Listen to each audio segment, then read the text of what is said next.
மயங்கி விழுந்த ரோபோ சங்கர். கடைசி நிமிடத்தில் நடந்தது இதுதான். என்ன காரணம் தெரியுமா?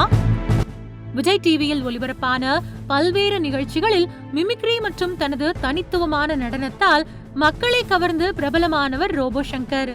சின்ன திரையில் கிடைத்த பிரபலம் மூலம் அவருக்கு சினிமாவில் நடிக்கும் வாய்ப்புகளும் கிடைத்தன. ரஜினி, விஜய், அஜித்குமார், தனுஷ் உள்ளிட்ட முன்னணி நடிகர்களுடன் இணைந்து பல படங்களில் காமெடி கேரக்டரில் நடித்து ரோபோ சங்கர் சினிமா ரசிகர்கள் மத்தியில் நல்ல வரவேற்பை பெற்றார். சமீபத்தில் நடிகர் கிங்காங்குடன் இலங்கையில் நீச்சல் குளத்தில் செம ஜாலியாக குளித்துக் கொண்டிருந்த வீடியோ ஒன்றும் வெளியாகி வைரலானது. இந்த நிலையில் புதிய படத்தின் படப்பிடிப்பில் கலந்து கொண்ட ரோபோ சங்கர் திடீரென மயங்கி விழுந்ததால் மருத்துவமனையில் அனுமதிக்கப்பட்டார். முதல் கட்ட மருத்துவ பரிசோதனையில் அவருக்கு நீர்ச்சத்து குறைபாடு மற்றும் குறைந்த ரத்த அழுத்தம் இருந்ததாக கூறப்படுகின்றது. இதைத் தொடர்ந்து அவருக்கு மருத்துவர்கள் சிகிச்சை அளித்து வந்தனர்.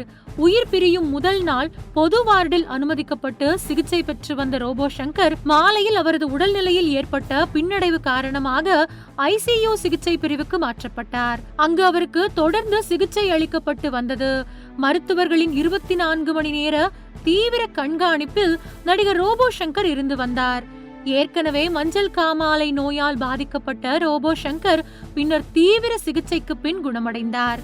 மதுப்பழக்கம் காரணமாக இந்த பாதிப்பு தனக்கு ஏற்பட்டதாக ரோபோ சங்கர் பிறகு வெளிப்படையாகவே கூறியிருந்தார். ரோபோ சங்கருக்கு அந்த காலகட்டத்தில் பத்திரிகையாளர் நக்கீரன் கோபால் மிகவும் உறுதுணையாக இருந்தார்.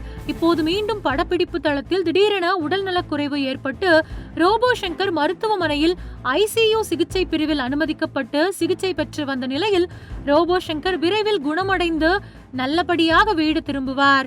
நீங்கள் கவலைப்பட வேண்டாம், அவருக்காக நாங்களும் பிரார்த்தனை செய்கிறோம் என பலரும் சமூக வலைதளங்கள் மூலம் ரோபோ சங்கரின் குடும்பத்தாருக்கு நம்பிக்கை அளித்து வந்தனர். ஆனால் அந்த நம்பிக்கையெல்லாம் பொய்யாகி போவது போன்று நம்மை விட்டு பிரிந்தார் ரோபோ சங்கர். 2 நாட்களுக்கு முன்பு ஒரு படத்தின் படப்பிடிப்பில் ரோபோ சங்கர் பங்கேற்று நடித்து வந்தார். அப்போது திடீரென வாந்தி எடுத்து ஷூட்டிங் ஸ்பாட்டிலேயே மயங்கி விழுந்திருக்கிறார். உடனடியாக அருகில் இருந்த மருத்துவமனைக்கு படக்குழுவினர் அவரை அழைத்துச் சென்றுள்ளனர்.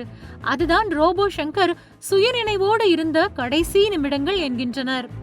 அந்த மருத்துவமனையில் ரோபோ சங்கரை பரிசோதித்த மருத்துவர்கள் முதலுதவி கொடுத்து உயர் சிகிச்சைக்காக அவரை உடனடியாக வேறு மருத்துவமனைக்கு அழைத்துச் செல்ல சொல்லி இருக்கின்றனர். அதன்படி ரோபோ சங்கர் துறைப்பாக்கத்தில் உள்ள ஒரு தனியார் மருத்துவமனையில் அனுமதிக்கப்பட்டுள்ளார். அங்கு 2 நாட்களாக வெண்டிலேட்டர் உதவியுடன் அவருக்கு சிகிச்சை அளிக்கப்பட்டு வந்தது. இருந்தும் சிகிச்சை பலனின்றி அவர் இயற்கை எய்தினார். அவருக்கு வயது 46 மட்டுமே. ரோபோ சங்கரின் மறைவு திரையுலகில் பெரும் அதிர்ச்சியை ஏற்படுத்தியுள்ளது.